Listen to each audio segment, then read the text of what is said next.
Hey everybody, it's Razib, and the conversation episode 42. So yeah, it's Memorial Day that we're recording, and I'd like to get my. I know people are asking about the hat, and they're making comments on it, but That I've looks lived in fine. I've lived in Texas for like 9 years, and I'm just kind of reflecting a little bit of that identity. Although I'm always going to be West Coast Oregon person, I guess. But To I don't know. me, Yeah, I will say to me, Razib, as a Texan, the striking thing about your outfit is not the hat. It is that you continue to wear a dark jacket and shirt, even though I mean today it's actually kind of not that hot, but in the summer, I mean that's commitment. That's commitment to the style if you're gonna wear like black out in a Texas summer with or yeah. without. I mean.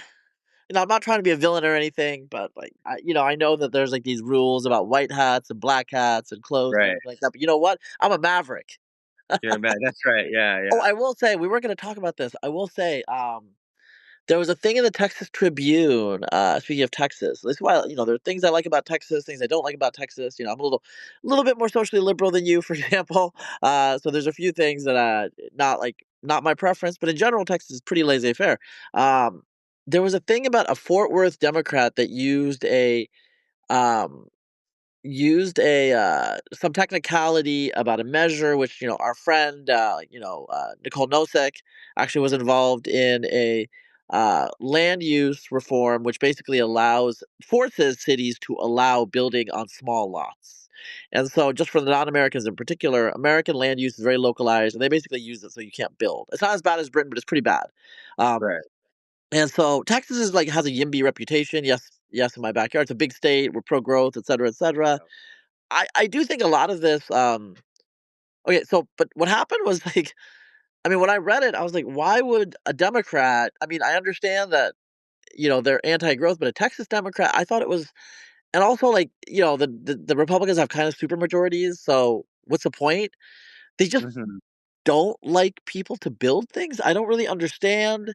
And like so the Republicans are going to overrule it, and it's gonna pass. And so why would you Right. want small houses on small lots? Well, they're cheaper.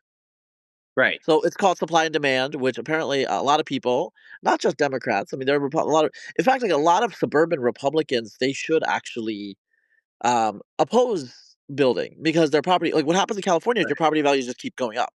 We've talked about this.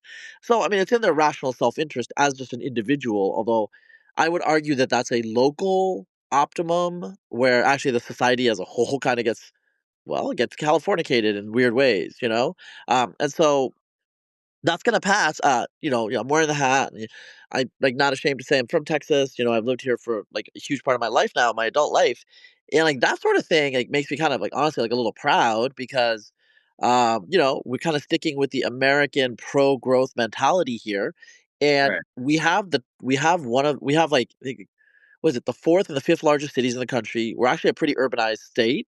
Um, Mhm. we don't need to be like this anymore. We just don't. Like, Right. Texas isn't full, but it's got a lot of people, you know? Yeah. Right. It's the second I think it's the second most populous state now. It Florida's is. number 3 and New York is number 4, you know? Yeah. We're pretty far from California, but, the day will come, and it's just a cultural ideology here, uh, as opposed to, well, the neighborhood, and I like things the way that I like them and everything like that. Right. Yes, it's a conservative Republican state, but it's one of those, like, conservative republicanisms that's still true to, kind of 20th century American libertarianism, which is it's not true elsewhere. Like a large part of the MAGA movement is actually pretty skeptical of, I would say, like that pro growth kind of like open economic, libertarianism. I mean, Right. Trump is actually like of that ilk a little bit. He's a New York Republican or he's whatever. I don't want to actually like characterize his ideology or his partisan affiliation too strongly. But he's a New York property developer, and they have a Right. different philosophy than a Texas property developer. And so, anyway, it's like not on the docket, but I did want to bring it up because I think it's notable to think about that. We live in a state that is encouraging people to move here, and whatever their background and all this stuff. I feel like it's kind of harkening back to a more Reagan. republicanism than some of the stuff I've seen. Because, I mean, there are like MAGA people who are like, America's full and all that stuff, Right. which, that, and some of it is like, rooted to certain environmentalist philosophies. A lot of it is just like, my town's been like this and I want it to stay like this forever, you know? And there's Yes. people like Right. that in Texas too, but still opportunity, growth, and dynamism are still a thing here, and I'm really happy about that. So I just want to put that out there. Um, you know, here in Austin, I will also say I don't know if I've said this on the podcast. I'm from Oregon, and people in Oregon hate people from California. And growing up, I took it for granted. The nastiness, I didn't really actually understand how nasty it sounds to an outsider, because that's just how people talk about people from California. Like they're subhuman like animals. So living in Listen, Austin, everybody, like, this is pretty true. I find across, like, people talk about Californians that way here in Texas, in it's not Arizona. nearly as bad. It's not nearly as bad. I'll try. All I'll right, well, tell you. maybe it's worse, but yeah, yeah, I'll tell you, sure. it's way worse. It's way worse. And so, yes, people talk about, but it's like, a lot of those people are from California themselves who talk about. That's Well, the then irony. there's that, yeah, It's yeah. like But I mean, we're, I have heard people, sometimes people will say, jokingly, "Hey, look, the real wall that we need to build is not along the Mexican border with Texas, but, yeah, along our western border to keep the Californians out," or something like that, right? yeah. Um, Well, so, so but speaking of walls and defense and all these things, and like, keeping people out, keeping people in. I mean, kind of like unrelated, but like we need to like talk about. It's Memorial Day that we're recording. Producing content on a federal holiday, and yeah, some people online were saying, it's like it's a great holiday, but it's supposed to like respect, to kind of like remember our veterans, people that lost their lives during the wars. But the wars that most Americans, which is like everybody younger than Gen X, can remember, are not really wars that we're proud about. You know, right, and it's just I think people that are older, boomers and Gen X in particular, but especially boomers, I think, they're a little like confused about the situation where the Democrats are like kind of a bit more pro-war, the Republicans are anti-war or whatever, and there's kind of an isolationist mood, maybe like America first, all that stuff. I don't think that we can understand that, or we can like, kind of take stock of that without acknowledging that the war on terror happened. I mean, most of us know people, depending on your social and economic status, most of us know people that were deployed in Iraq or Afghanistan. uh-huh. And there are people like a friend of mine. He was atypical in academia, but you know, uh, he knew people. He was in Afghanistan, I think, and he knew people that got killed. Which is killed in war, which is weird to think about people for our generation, where it's Right, volunteer army and like the mortality rates are pretty low. But you think about it, like tens of thousands of American soldiers died in Iraq and Afghanistan. Tens of thousands. That's not nothing. yeah, People will know people. People will see things, and this doesn't include the toll on the native populations, which like candidly we have pretty good message control compared to Vietnam. There's a lot of messed up stuff that almost certainly happened, just in the fog of war. And we don't know right, all of the details. And that's like, that's on us, but it happened to other people. But I think most Americans understand that, especially those, in my experience, that actually went there. They know that a lot of messed up shit happened. And they're right, not excited about it. They're not proud of it. And also, why were we there? Taliban's in Afghanistan. right, Iraq is basically, a Shia religious democracy now, which is a little bit of Iran's Kaspa, Iran's proxy a little bit. And, what did we do? I mean, after 9/11, America just felt like it needed to do something. But what did we do actually? And when we think about it, it's just like really confusing, I feel. I right. feel like people don't have like a good takeaway from that. Like, what do you think? Um, yeah, I think so. This is a good question. I don't know. My guess is, Memorial. So the U.S. has two holidays about the military: Veterans Day and Memorial Day. And Veterans Day is, of course, is for the people who survived, and then Memorial Day is for the people who died. I my I know Veterans Day is associated. It's in November. It's associated with World War One. My assumption is that Memorial Day is probably dates from like the 1880s '80s, or like, it's a post-Civil War thing, right? Yeah, I think If we so, yeah. look it up. So, I mean, right there, like, whatever you thought about those events, and, I assume that, like, people on it became a holiday, for the people on the winning side, on the Union side or whatever, but still, it's not gonna be. I don't know, it didn't seem like it could be that fond, like, you're remembering the people who died in this war. Okay, it was to preserve the Union, yada, yada, yada, but you are fighting your fellow countrymen, you know? So that's Yeah. gotta leave, like, a bit of a bitter taste in your mouth. Like, it's not a time, it's not a occasion for, like, rah-rah type of stuff It should be a necessarily. sober day. It's It supposed to be should a be sober right, day. Yeah. right. Yeah, It yeah, should be a sober day. But I do feel so, like, as you're saying, it was, I think the first Memorial Day, I'm looking at Wikipedia, says, like, 1868, but it really spread state to state, like, in the late 19th century, so it's obviously a Civil War thing. yeah, The Civil War was horrible, and but, whether you agree or not, you could say, like, it was a justified war insofar as, 1, preserved the Union, and 2, obviously liberated the ended slavery. sure, So it's like, there's a little bit of, I mean, like, of course, if you're a Southern Confederate who actually, I don't know what the psychology of Southern people in the late 19th century were, 'cause, like, they never reinstituted slavery, well, they couldn't right, be legally, but still, but I think they were over it at that point.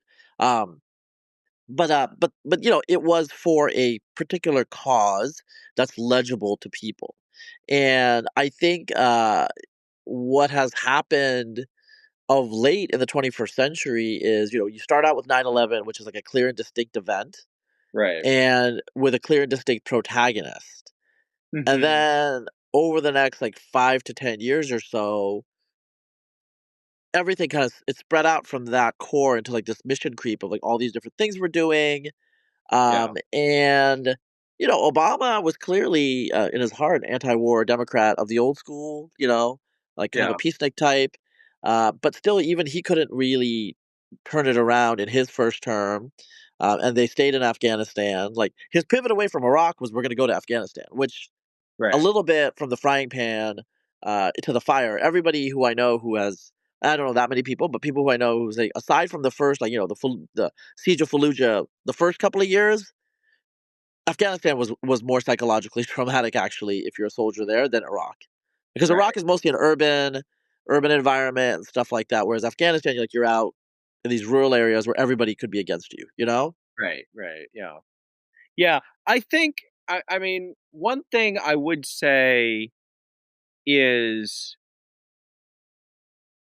both Iraq and then also Afghanistan, the military conflicts that the US has been involved in this century have not ended particularly well. They're not particularly popular. We don't really think about the conflicts in those sorts of terms.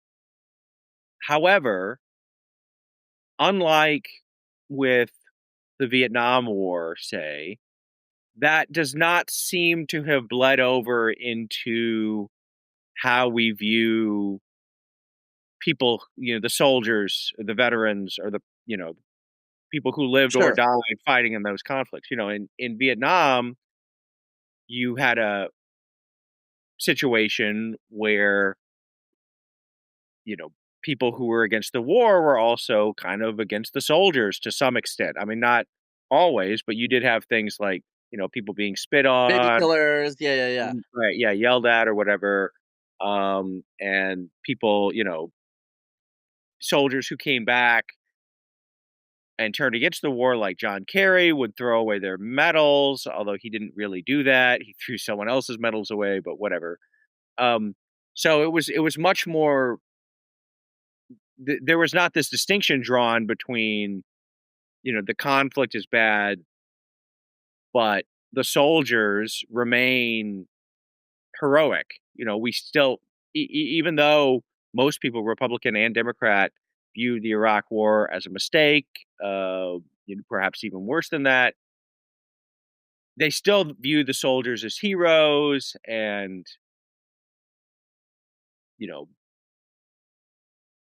I don't know what things were like in the 1950s, say, but I Yeah, get the sense that in some respects, veterans are maybe even more honored now than they were then, just in the sense that it's a much smaller percentage of the yeah, population, right? So even though, like, if you're a veteran of World War II or whatever, I mean, okay, like most able-bodied men who were of age were gonna be a veteran of World War II or of the yeah. Korean War or whatever. So, I'm sure it's a benefit, but you wouldn't like, it would not have made sense to do the thing where, like, you clap, when people get off planes or other stuff like that, Yeah. right? It wouldn't make sense. You uh just have to keep clapping. You just have to keep You just had to clapping. keep up, right, yeah. It would make no sense for someone to say, "Thank you for your service," right? Because it's like, well, we all served or like, Yeah, the whole nation of men of a certain age, like, were right, all mobilized in World War II or the Korean War. And just yeah, to be clear to non-Americans in particular, I know I say that all the time, but, the things we take for granted. Most Americans know that conscription, the draft, was happening during the Vietnam War. The draft got phased out in the 1970s, and now we are an all-volunteer force. And so the type of people that go into the military are quite, like, selected. They're literally they self-select themselves. This has been good in some ways because, basically the average human capital endowment, I'm gonna say it that way, of the American soldier went way up in the 1980s because of the volunteer, military and stuff like that. There was a lot of if you watch films from the 1970s in particular during the auteur period that were very cynical and jaded, but they were drawing upon the fact that there was just like a lot of soldiers who were kind of the dregs at that point. right, The draft. There were the people who were smart we're figuring out how to get their exemptions from the draft. And then, like, the worst case was, McNamara's marching morons is what they were called, right, where it was basically like people that should not like were not mentally fit, were basically put in to the military as guinea pigs. Like, oh well, maybe it doesn't matter that they score 65 on the IQ test. It does matter, and like a lot of times, like they got killed. They also killed themselves, and they were a danger to other soldiers. right, So after that, the military realized, we need to have like a floor, like maybe an IQ of like about 90 or so. Uh, and so, you know, we do actually not get the average American. We get like a little bit. They should be fitter. They're a little smarter, et cetera, et cetera. There have been problems over the last couple of years.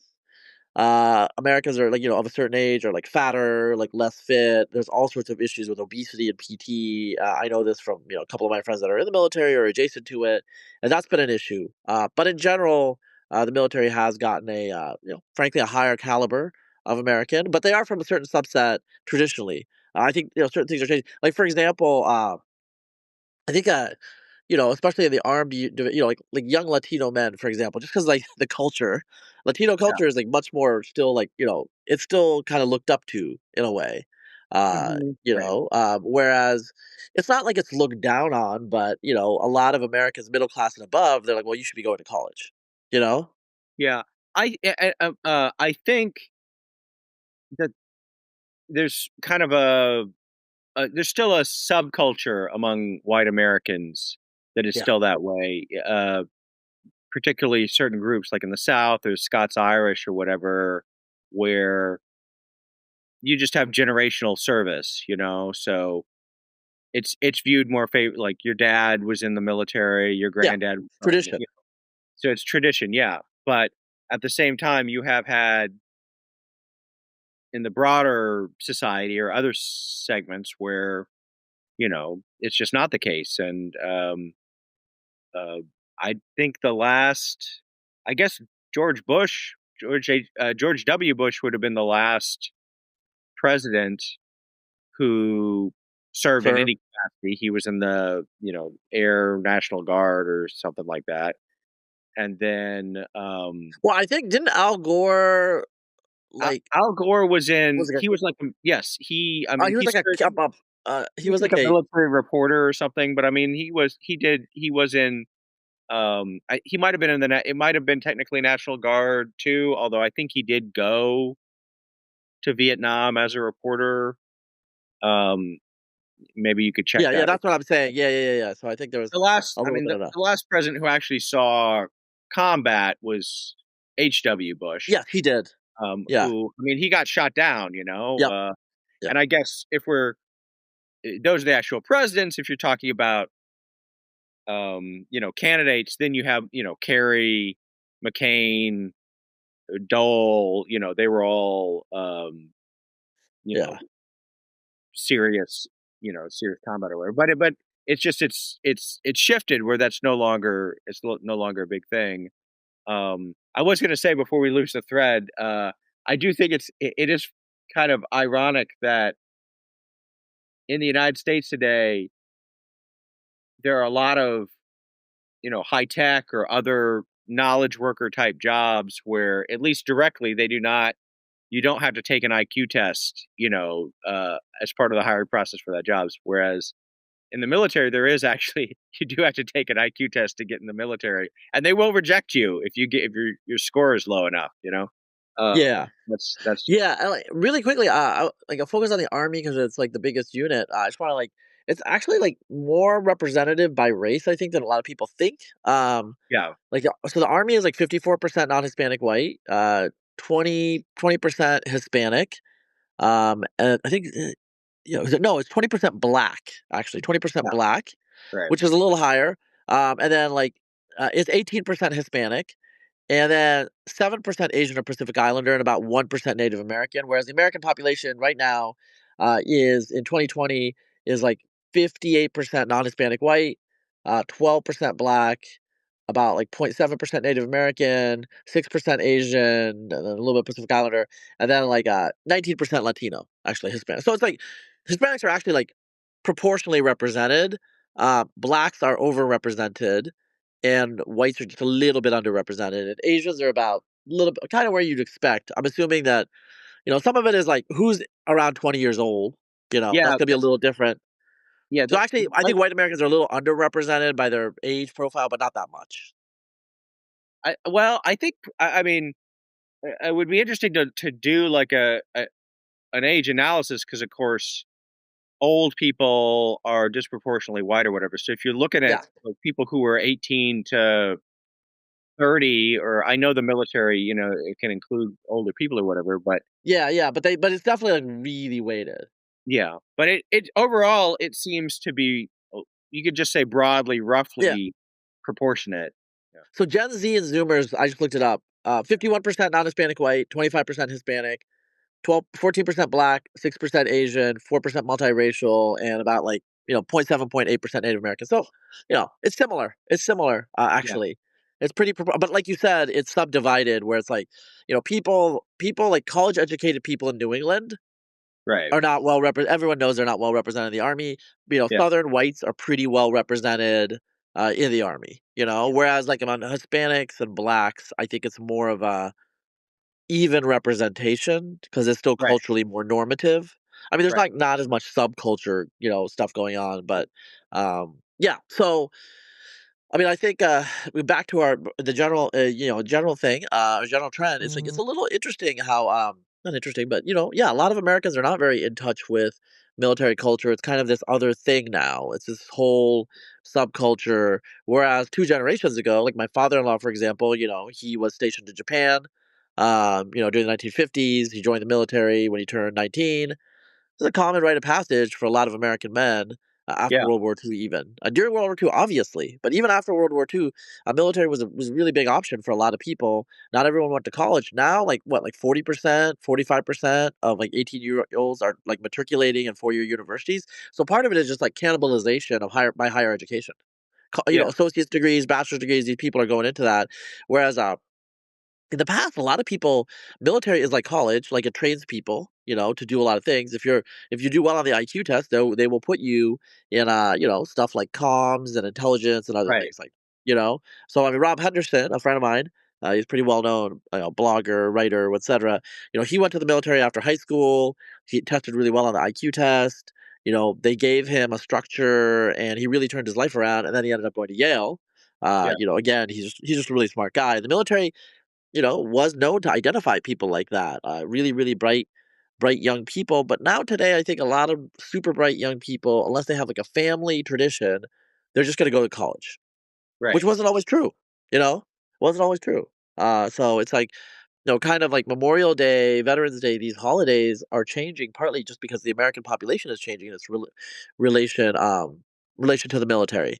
So I don't know if you have anything more to say about that, but I think like we were going to talk about another thing that's changing in terms of the American population. This is generational, reading or lack thereof, and a funny Mhm. story that came over. So apparently, Chicago Sun, is it Chicago, no, Chicago Tribune, maybe, and a bunch of it was syndicated. Yeah. Someone put out a mailing, like a reading list for the summer Right. of like 10 books you should read. And five of them were hallucinated by ChatGPT.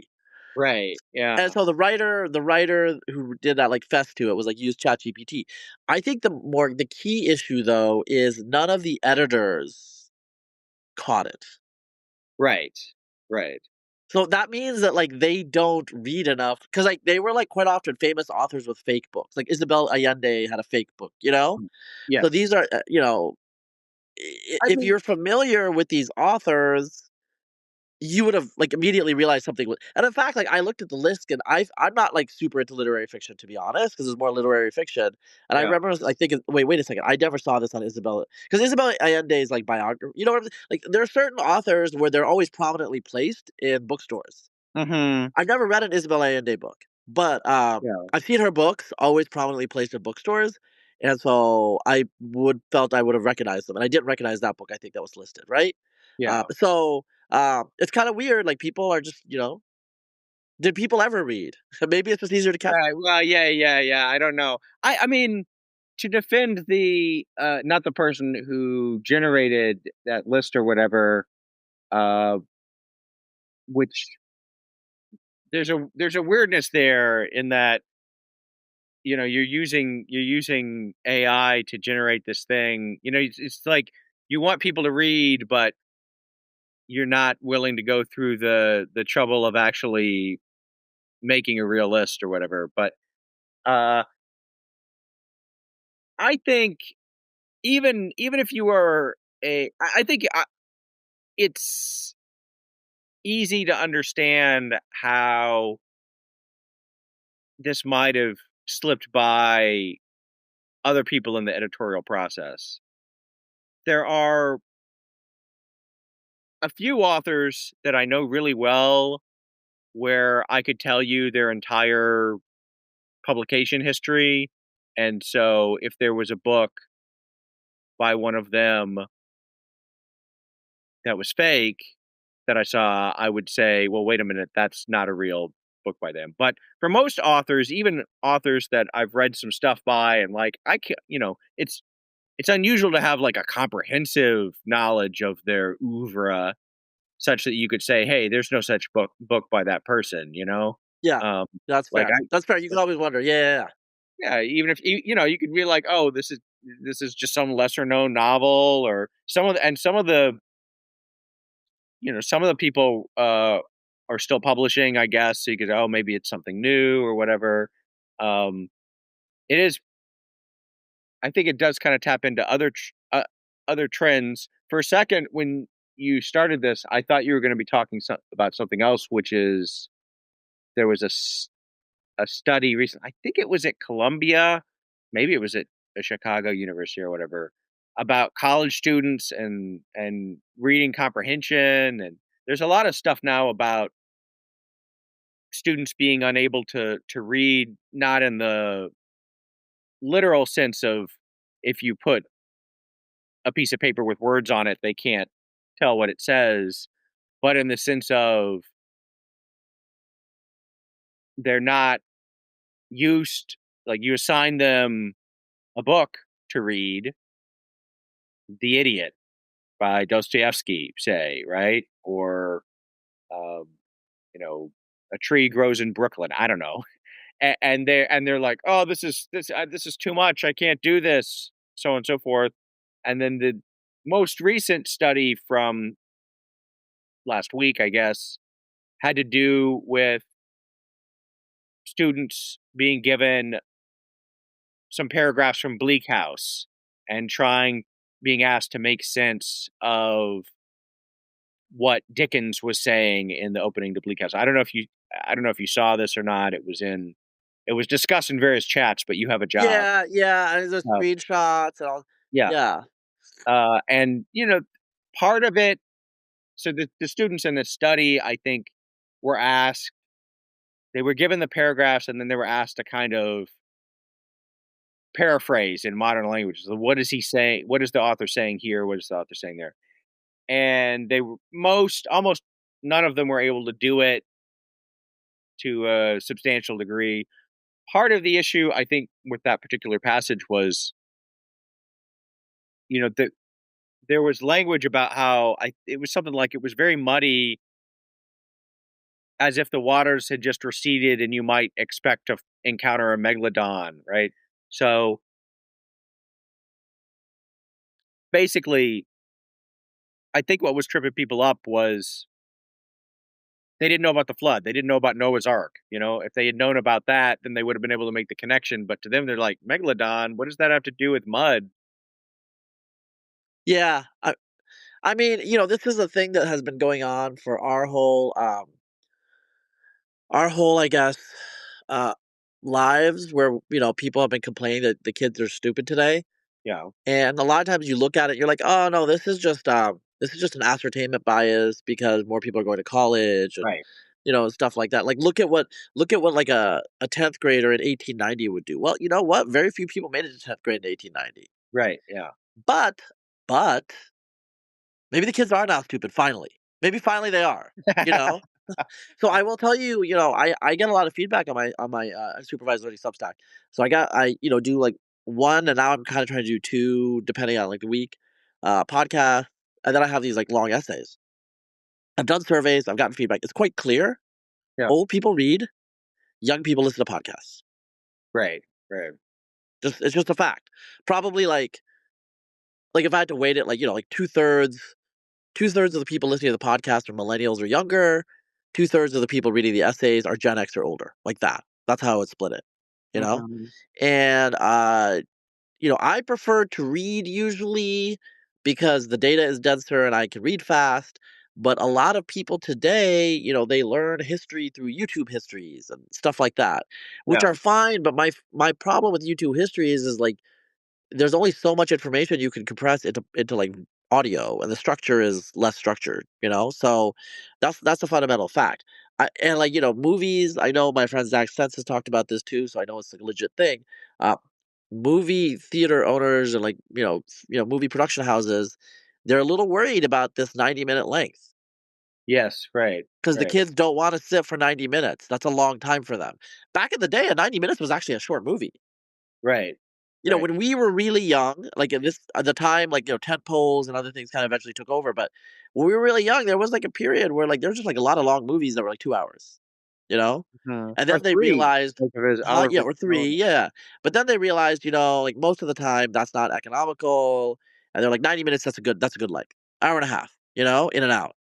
And now an hour and a half is not enough, and it was too long, and they're thinking about going shorter. But partly it's mediums come and go. It might be film is just not a medium that's going to translate into like beyond the Zoomers into Gen Alpha. Like Gen Alpha might want to watch, TikTok short, some sort of like digest of TikTok shorts or video games or do video games, whatever. There's other things that are going on in their world, right? Yeah. So Yeah, obviously, all of that applies to books like 1,000 times more. Unfortunately, for us as book nerds. right. My guess, and I haven't actually looked at this to see if there's supporting, science or whatever, but my suspicion is that there's probably been a bifurcation in the sense that there's a segment of the population. I don't know if it's the top 10%, if it's the top 5%, if it's the top 20% or whatever, that is probably much more impressive than in generations past. Possibly even, and even compared to what the top 10% would be. Because it's true that you have these people learning history from TikTok or YouTube or other things like that. That has also goes hand in hand with the 10,000 word Scott Alexander post, which is, dealing with scientific, research and all sorts of like complicated Sure. stuff. I mean, he's a prominent example of that, but he's hardly the only one. It's probably the case that even if for most of the youngins, things are just they just want video, they don't want to read, etc., etc. There is probably, I suspect, a subset for whom the opposite is true, and they really. I mean, this is something that I was reflecting on the other day. Just how amazingly available the written word is compared to any other time in history, right? And I don't um I mean, you've had several step changes, right? So of course, before the printing press, when everything had to be handwritten, that was definitely one level, and then mass literacy, mass production or whatever. But even when I was growing up, if you books, I would say, were widely available to an extent, right? But if a book was out of print, right? Or if it was, not a popular book, or if it was something, rare or historical, then your access to it was pretty limited. You needed to go to like some university archives or something, right? Interlibrary loan, Your library loan, yeah, which a lot of people didn't understand how to use. It just right, wasn't well known. right. And now, what I mean, one thing that I'm doing, uh, just as a kind of hobby right now is I'm reading on like biblical history, the development of the Bible and of things like that. And there are, there's interesting things. So there's a famous passage. There's a story in the Gospel of John, for example, uh, John chapter 9, I believe it is. The woman caught in adultery, right? For those who know. But so that passage is not in some manuscripts of the Gospel of John. It is in others. That's not such a weird thing. The weird thing is that after it shows up at least by say the 3rd or 4th century, but then you still have manuscripts in the 10th and 11th century that don't have it, right? So for 6, 7, 800 years, you could have a manuscript of the Gospel of John that has this passage and people are reading it and discussing it and thinking about what it means. And a couple 100 miles from you, they've never heard of it, you know? And so that's kind of like a very strange thing. But then on the flip side, I now, if I want to go, I can just on my on my phone, while I'm sitting in bed with no pants on, I can look up all the manuscripts, right? Like that have been found. They're all digitized. I can look all of them up. I can look up most of the secondary literature, on Internet Archive. I can look up, all sorts of stuff, right? So that's something that even 20 years ago would have Well, been okay. difficult to do. Yeah. Do you remember? I mean, you do remember because we're like you're like wait, how old are you now, Josiah? I'm 47, so I'm a year. I think we're not quite I'm a a I'm year a apart because I your think birthday. Yeah. yeah. Um, So my birthday is like let's just say like in January of 1977. right, and I'm March of 1978, so we're 14 months apart, I guess you could say. Yeah, yeah, but so basically we remember so do you remember, like, the periodicals index or whatever that we had to go Yes, to when we were okay, right. so The card today, catalog. you just entered into Google or whatever or Lexus whatever, there's a variety of things. Yeah, Back in the day, you had to go to this, like, long catalog of, like, of books that were, like, published every year that right. had, like, all the articles, and you would, like, look through these books, and finding books, finding bibliographies, uh I mean, so I used to read like, this is like a nerd thing to say, but, like, I used to, like, check out the Encyclopedia of Science Fiction every year when I was in high Mhm. school Right. because that's the way that I would know if that's the way I would figure out that find the bibliography of a science fiction author. Right. Right. Because, like, it's not gonna be all in the library. Yeah. There's no internet to Google, like, the bibliography. Right. You know? And, like, if the you know, like, in our youth, like, and when we were teenagers, like, Barnes& and Noble and Borders, like, these, like, big national bookstores started showing up in a lot of places and kind of democratized things, but reality is a lot of places didn't have a bookstore. Or, like, they had, like, a really tiny one, and it was based on, like, or, like, a lot of places, for example, had Christian bookstores, which are very specific in what they have, you Yeah. know? Right. I mean, they'll have some national, like, normal, I would say, secular books, but, like, very, very, very, like, generic books, and obviously, I don't know, I've never read John Grisham, but I'm assuming that they'd be too violent, you know?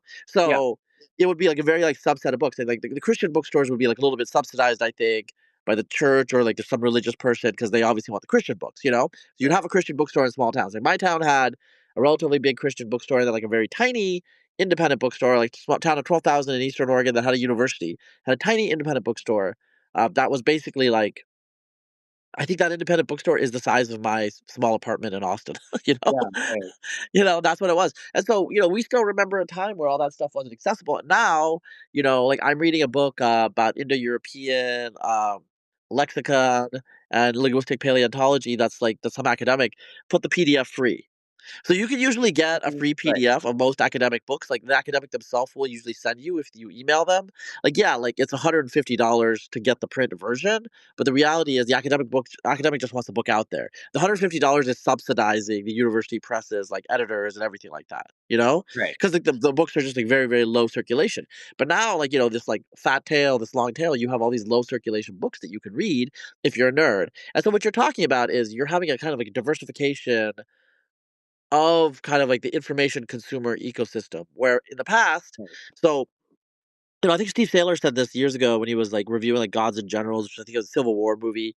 And like all these Civil War, like all these people back in the day, they would like quote the Bible, and people would be like, "Wow, like they know like the Bible just like that." But the Yeah. reality is, like they might have like had two books, Right. and they Yeah. read those books all the time. Yes. Yes. Like, it was the Bible and maybe, like, some popular novel, maybe Dickens or whatever, or, Right. like, Robert Louis Stevenson, and so they know these books really well, and, but we don't understand this because, like, uh, people read books one and done, and, a lot of people, they read most books that most of the reading public is, like, what's could be consuming genre, like romance, Mhm. mystery, crime, and science fiction, Right. you Yes. Right. know? Right. Right. Right. And when it comes to nonfiction, they're really reading a lot of self-help, like, well, I mean, I was so okay, like, alright, sometimes you date people who are different, okay, I'm not saying Josiah knows who this person probably would be. But anyway, like, the very nice person, and, they read a lot of self-help books, because they read a lot, and I was like, Right. "Wow, yeah, this is what reading a lot to some people is," whereas, like, self-help and psychotherapy books. Now that whole genre of books, like, I don't read. Like, people would say, like, "You can go to my Goodreads," like, I read a lot, Josiah reads a lot. But there's whole, like, areas of book publishing and reading that we don't like, do you read romance? Do you read romantasy? No. Okay, there you go. So it's just like we ourselves, like, there's only so much you could read. And so, you read certain things, and I'm not like, dismissing reading this or that, but it's everything is like, very, very like specialized, even among the readers, So it's like I think like if I read a lot of romance novels, I don't think people would say I was much of a reader. Right. Because I think the issue with romance novels is it's a genre and it's always the same beats. You change the names, you change, you modify a little bit. It's like going to an action movie. Like Mhm. when you're watching an action movie, it's like exciting during the movie, but then a year later you couldn't really say much what happened because you know exactly what happened, kind of. Right. Right. It's like it's not like a deeply complex plot. It's not like Well, you Inception. Okay, like, I watched Inception in 2010. I don't know all the details, but there was a lot there, and it's, like, very memorable what happened. There are Uh-huh. action movies, some of the Marvel movies, like, I can't really tell you what happened because all the same stuff happens every single time. There's a light beam. I guarantee you there's a light beam in the sky at the end, you know? Uh-huh, No, right, and part of this is because the Marvel movies, like, they are done with a certain script formula that people had perfected in the 2000s, had sure. shown bring people out to the movie theaters. Now people are getting tired of it, so now they gotta figure something else out. Anyway, my point here is that when it comes to media, we live in a world of riches, in a world of Yeah, plenitude, right. and some of the stuff that people are observing in terms of, "Oh, people are dumb, they lack, the age of orality, like, the oral age," it's because there's just too much out there, whereas in the past there wasn't too much out there, and so people focused on what they had, in terms of storytelling, in terms of, reading books. If you have like a finite number of books to read in your life, like let's say if you could select 20 books, okay? Mhm. I mean, I think like even if you read a lot of fantasy or romance, I think like most people that are into that genre stuff would not do like 20 fantasy or romance books. I think they would do like 10 fantasy and romance books, and I think they would do 10 other books that were culturally significant that they know. They should probably at least, like, have in their library, you know? Right. I mean, they might And so I depending on the person, they might I can imagine, uh, I'm sure there are people I know there are people who reread The Lord of the Rings yes. every year or every other Yes. year. Yes. Um, we actually have a mutual, of ours who was telling me the other day, there's this, the 3 Body trilogy, the 3 Body Problem, and he had said that he's read those books. I think he's read 3 Body Problem 8 times, and then he read the sequels, Dark Forest and Death's End 9 times, right? And those books have not been out, and then, he basically reads them every year, so there are some books that are like that for them, and probably that was more likely to be the case when there were many fewer books that you could just find something that you could reread over and over again, Yes. and it would. Similarly, there are some people who just rewatch movies over and over again. I mean and Well, and they can sometimes quote yeah, dialogue. You could, in the same way that yeah, people could quote the Bible, they could quote dialogue. See, I'm not a big Lord of the Rings person. Otherwise, but I bet if I quoted some line from Lord of the Rings, you might be able to give me the next line, or if it was some famous speech, yeah. like Men of Rohan, whatever. What the dialogue with Samwise about, I wish we didn't have to do this or whatever. I don't know. So that stuff, and I will say also, I mean, we've seen it even in this podcast recording. Like earlier in the podcast recording, I said, "Oh, Memorial Day. I think that probably I don't know, but seems like that probably arose after the Civil War, and we could just look it up and be like, oh yeah, Yeah. it started in 1868." And even 20 years ago, you would not have been able to do that if we were having a conversation and someone said, "Hey, when did Memorial Day say?" We'd be, unless you knew. So like there was a certain type of person who was kind of like a walking encyclopedia, and that sort of skill was maybe more in evidence. There was a person who could be like, well, actually, the Memorial Day was officially established, and blah blah blah blah. But for otherwise, you'd just be like, I don't know, or Yeah. someone would say like, no, it was World War II. That was when it was. Yeah. And, you could have like there was a whole genre of arguments that just don't happen anymore. Because they're the sort of things where you're just like, well, we just look it up right now. You could look it up We and look know. what We the answer know. is. Done. Yeah. And so that could be very useful. We've made recourse to that many times, even in the history of this podcast. It does. I think the one danger that I see, and this is one thing where sometimes you see blind spots, even in people who are really smart and well read or whatever, is there are certain subjects, especially like history or other things, where they just don't have enough facts. There's a huge amount of facts that like in education, traditionally, part of education was just you fill the kid's head with lots and lots Yeah. of facts, and then later on, you they can build off that, to draw connections to other things. And to some extent, since you can kind of just look anything up, I think people get the idea that they don't need to know as many facts. And the truth is, while you can get by to some extent, Yeah. actually, if you don't already know a bunch of facts, you're gonna be Yeah. easily led astray because you won't know what you need to look up and what's plausible, what's not plausible, uh, you know, things like that, right? Um, Yes. Yes. Yes. so that Okay, so I think this is I mean, I think this is part of what like Kant would call like what is it like the synthetic a priori. Um, and so basically, this is like it's kind of like you have these facts, you join the fact, Mhm. you have these prior knowledge, and then you synthesize it, Yeah, and then you get new knowledge from it, not by definition. And so I think part of what I've been noticing is like so let's say you can always look up the facts. So it's like the right, facts are just scattered out there and you can just look it up and retrieve it at any moment. The problem though is when you read a book by say a historian, just to give an example, the facts are not scattered out there; they're structured, right, and so there's like it's like it's represented within a conceptual framework. And first of all, it's easy to retrieve the facts.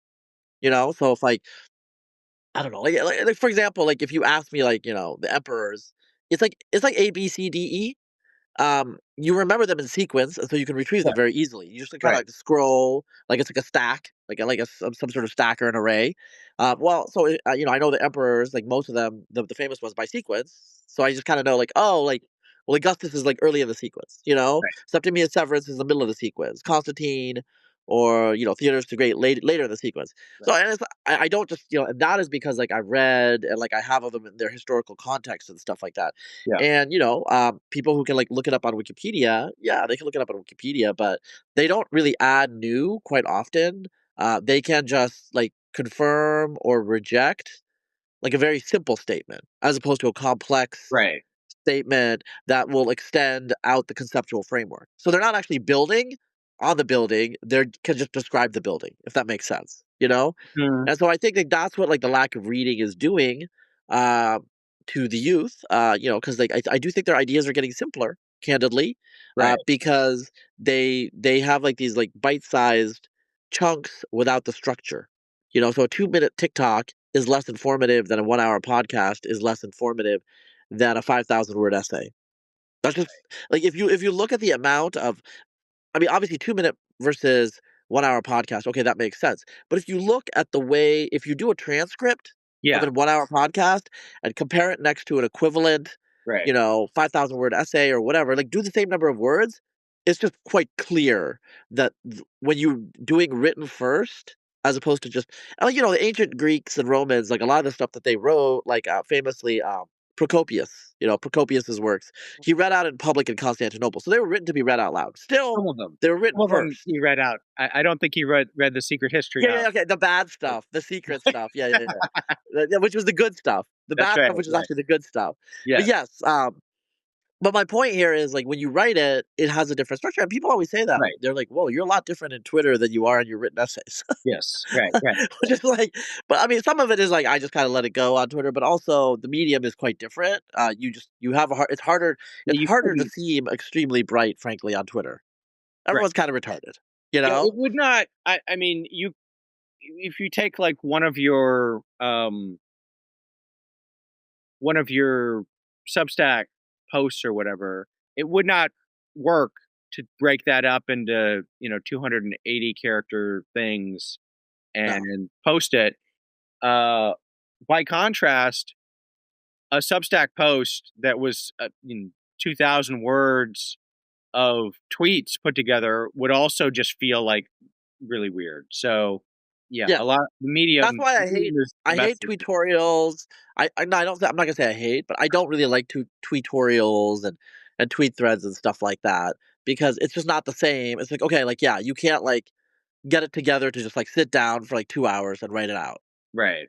because it's stream of consciousness, which like those of you who have like read, it's a stream of consciousness. The tweets are stream of consciousness. Stream of consciousness are not as high quality because Yeah. stream of consciousness are not like you're not actually like thinking about thinking. So Right. it's like when you write something down in essay format, you are thinking about how you're thinking and thinking about how you're communicating.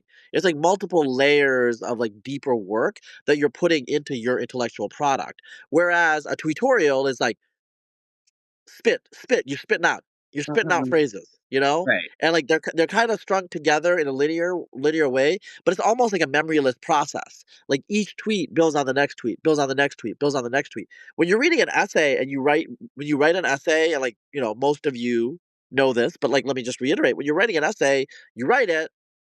You often have an outline. I don't do outlines, but I only write about stuff I know really well, so it's easy. But you reread it and you change its structure repeatedly and you tweak the structure because it holds together as a whole, not just Mhm. in like sentence to sentence sequencing. It's not a memoryless core dump, which Right. is what a tutorial is. It's actually something where the first sentence is written in a particular way to relate to something in the middle, to relate to the end, to like loop back together as a whole. And Mhm. that is what we're missing when we do extemporaneous talking. And like there are like my friend Patrick Wyman with his podcast about history. He reads what's really an essay. Right. It's kind of like written in a way where he knows he's going to read it, and so it's written in a somewhat different way than he would be. That it was just like it's written differently than the book he wrote. But my Mhm. point is that when you read something aloud that was written, it's totally different than when you're just talking. So I think people are missing kids are missing things because they're changing their media diet that way. We'll see what the consequences are. They're not going to be great. So switching from and like let's paywall this section. Switching from kids, let's talk about someone older. Dr. Glenn Loury, who Mm, me and yeah. you met really casually at a University of Austin event last week, and he's been his whole life. He's 76, by the way. He has been involved. He's just going emeritus now at Brown as the Merton Stoll Professor of Social Science. And he's been involved with so many things in his life. And like, there's a little controversy. His Manhattan Institute affiliation was removed a couple months ago, and now he's talking about it. He talked about it on Tucker, et cetera, et cetera. What do you have to say about this? What do you think? Yeah. So I guess the reason, the rationale, I mean, he has a new book out which is about self censorship, and Yes. maybe kind of the hook of that is his criticisms of Israel policy in Gaza, right? And the destructiveness there, uh, which is he's being forthright about it. I think he's being honest about it or whatever. I've long